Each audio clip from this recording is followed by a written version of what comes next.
नमस्कार दोस्तों, सोनाली वॉइस में आप सभी का स्वागत है।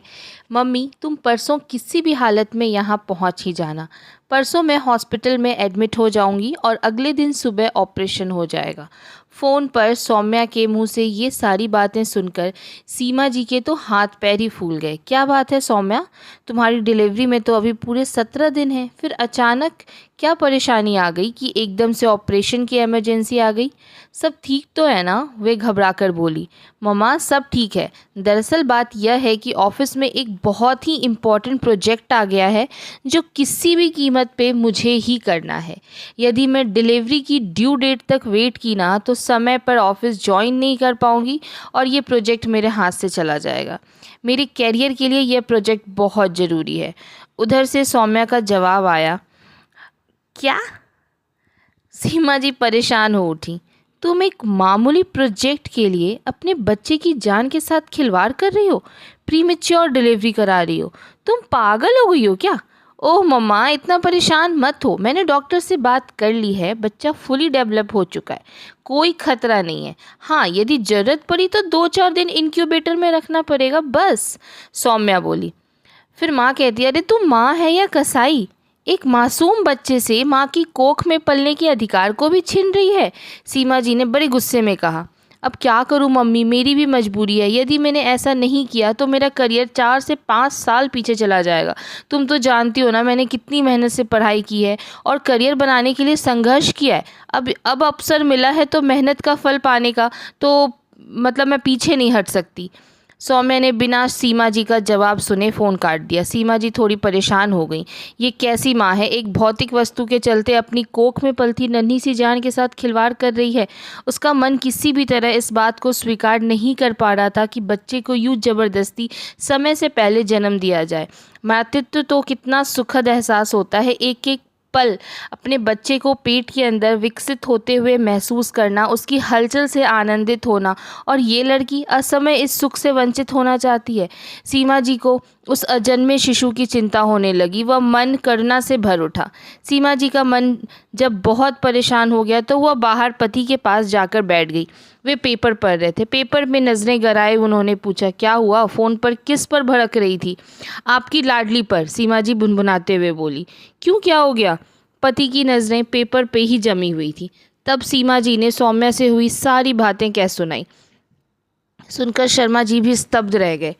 पेपर एक और रखकर गुमसुम से बैठे रहे। कुछ देर तक इस विषय पर बातचीत करने के बाद शर्मा जी ने कहा, जो हुआ सो हुआ। अब महत्वपूर्ण यह है कि सीमा कि समय पर बेंगलोर कैसे पहुंचे। भोपाल से बेंगलोर डायरेक्ट फ़्लाइट भी नहीं है। भोपाल से पहले मुंबई और फिर मुंबई से बेंगलोर जाना पड़ेगा। इतना कहकर Sharma ji online ticket book करने लगे। चलो, इस हाईटेक ज़माने का कुछ तो फ़ायदा ज़रूर है। सीमा जी तो निश्चिंत थी कि अभी बहुत समय है जाने में, लेकिन अब उन्हें जल्दी से जल्दी रवाना होना होगा। वे पड़ोस में जाकर उनके रसोइये से बात कर आई कि जब तक वो नहीं है सुबह और शाम का खाना बनाकर चली जाए। फिर वे अपना बैग तैयार करने लगी। सोचा था कि 15-20 दिन रहकर सौम्या व बच्चे को लेकर भोपाल आ जाएंगी। किस्मत वाली है सौम्या, उसे भले सास ससुर मिले हैं, वरना आजकल की लड़कियों के सामने करियर के चलते बच्चे पालना कितना मुश्किल हो जाता है। और करियर के चलते माँ भी कहाँ बन पाती हैं बेचारी आजकल की लड़कियाँ। उम्र भी 30 पार हो गई थी सौम्या की।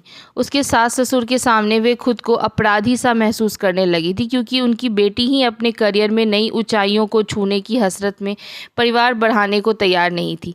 जब सौम्या ने अपना 35वां बर्थडे मनाया तब उन्होंने सौम्या के पास जाकर उसे खूब समझाया, विवेक व उनके माता पिता की इच्छा का मान रखने का वास्ता दिया। तब कहीं जाकर वह माँ बनने को तैयार हुई। वो तो ईश्वर की कृपा से अभी तक सब ठीक ठाक है और माँ बच्चे दोनों स्वस्थ हैं। नहीं तो 35 की उम्र में प्रेगनेंसी के समय कई समस्याओं की संभावनाएं बढ़ जाती हैं। सीमा जी सामान जमाते हुए सोचने लगी कि पहले बेटियां डिलीवरी के लिए मायके आती थीं और अब माँ को जाना पड़ता है। पहले तो खुशखबरी मिलते ही झबले सिलने, स्वेटर बनाने का कार्यक्रम शुरू हो जाता था और अब सब कुछ बाजार में रेडीमेड मिल जाता है। छोटी छोटी बातों से जुड़ी हुई मातृत्व की नन्ही नन्ही खुशियों के धागे इस पीढ़ी में पता नहीं कहाँ विलुप्त हो गए हैं। नियत दिन सुबह ही सीमा जी बेंगलोर पहुंच गई। ड्राइवर उन्हें लेने एयरपोर्ट पहुंच गया। घर पहुंची तो सौम्या और विवेक दोनों ही घर पे नहीं थे। विवेक तो ठीक है, पर सौम्या को तो घर पे होना चाहिए था। सास ने बताया कि आज वो ऑफिस में अपने कुछ ज़रूरी काम पूरे करने गई है, लेकिन कल से छुट्टी पे रहेगी। शाम को 7 बजे सौम्या और विवेक घर आए। दूसरे दिन सुबह समय पर सभी लोग हॉस्पिटल पहुंच गए। सौम्या को ऑपरेशन थिएटर ले जाया गया। बाहर सभी आतुरता से नए मेहमान के आने की प्रतीक्षा करने लगे। 40 मिनट बाद नर्स ने आकर खुशखबरी दी कि बेटा हुआ है। बच्चा कैसा है, सौम्या कैसी है, बच्चा बाहर आकर लाकर कब देंगे, सब ने मिलकर पता नहीं कितने सारे सवाल पूछ डाले। बच्चा ठीक है, डॉक्टर चेकअप कर रहे हैं, थोड़ा समय लगेगा, और सौम्या भी बिल्कुल ठीक है। अभी स्टिचेस लग रहे हैं, थोड़ी देर में रूम में शिफ्ट कर देंगे। नर्स ने मुस्कुराकर जवाब दिया और अंदर चली गई। सभी के चेहरे पर जैसे राहत के सांस ली। कुछ ही देर बाद सौम्या को रूम में शिफ्ट कर दिया गया। डॉक्टर नींद और पेन किलर का इंजेक्शन लगाकर चली गई। सौम्या का मन बच्चे के लिए छटपटा रहा था। नर्स ने आकर कहा कि नर्सरी से चलकर बच्चे को देख लें। सीमा जी और उनकी समधन रानी जी दोनों नर्स के साथ चली गई। देखा बच्चा इंक्यूबेटर में है। गोरा प्यारा सा छोटा सा बच्चा डायपर में तेज लाइट के नीचे पड़ा रो रहा है। दोनों के दिल तार तार हो गए। नानी, दादी, दादा, पिता यहाँ सब हैं, लेकिन यह मासूम अपनों की गोद के लिए तरसता हुआ अकेला पड़ा रो रहा है। दोनों की आंखें भर आई। पहली बार सीमा जी को अपने बेटी के उच्च शिक्षित होने और जिद करने पर बड़ा क्रोध आया। नर्स के कहने पर कि यहाँ अधिक देर रुकने की इजाज़त नहीं है, बेमन से दोनों वापस आ गई। सीमा जी का मन बुझा सा रह गया। उन्हें सौम्या से तब तक बात नहीं कर रही थी जब तक कि सब कुछ ठीक ना हो जाए। 6 दिन बाद बच्चा जब पूरी तरीके से स्वस्थ होकर डॉक्टर ने उन्हें घर जाने की इजाज़त दे दी, तब कहीं जाके सीमा जी के कलेजे को ठंडक मिली। सीमा रानी जी दिन रात बच्चे की देखभाल करती। सौम्या दिन भर फ़ोन और लैपटॉप पर अपने ऑफिस का काम करती रहती। 20-22 दिन के बाद उसने ऑफिस ज्वाइन कर लिया था। अब वह इतनी व्यस्त हो गई थी कि 5 मिनट भी बच्चे के पास नहीं बैठती थी। अपनी बेटी का व्यवहार देखकर सीमा जी उसकी सास के सामने संकोच में गिर जाती। विवेक तब भी बच्चे पर जान छिड़कता और जब भी समय मिलता बच्चे को संभालता। दिन बीतते जा रहे थे और वहाँ शर्मा जी अकेले उकता गए थे। सीमा जी भी अब घर वापस जाना चाहती थी। उन्होंने सौम्या से अपने साथ भोपाल चलने को कहा, पर उसने साफ मना कर दिया कि जिस प्रोजेक्ट के लिए उसने अपनी डिलीवरी जल्दी करवा दी, अब उसे छोड़कर वह कहीं नहीं जा सकती। यदि आप जाना चाहती हैं माँ, तो आप जा सकती हैं। मैं बच्चे के लिए आया रख लूँगी। सीमा जी सन्न रह गई। बच्चे को आया के हाथ सौंपने का तो वह सोच भी नहीं सकती।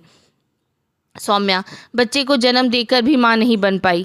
सीमा जी के कठोर शब्दों ने उसे समझाना चाहा। मायूस व दुखी स्वर में बोली, मम्मी, यह उच्च शिक्षा का भूत भी तो तुमने ही मेरे दिल और दिमाग में भरा है ना। तुम खुद कितनी अधिक महत्वाकांक्षी थी कि अपनी इकलौती बेटी को लेकर अपने बेटों से भी अधिक ऊंचा मुकाम हासिल करेगी, यह कहती थी। और अब तुम ही कहती हो कि नीचे आ जाऊं, तो अब ऐसा नहीं होगा। अब इस मुकाम को बरकरार रखना या इससे आगे बढ़ना, यही मेरी ज़िंदगी है, मेरा सपना है। तुमने ही दुनिया भर की महिलाओं का उदाहरण देकर मुझे आगे बढ़ने के लिए प्रेरित किया है। अब नीचे खींच रही हो। कुछ दिन के लिए मेरी अब तक की मेहनत पर पानी फिर जाएगा।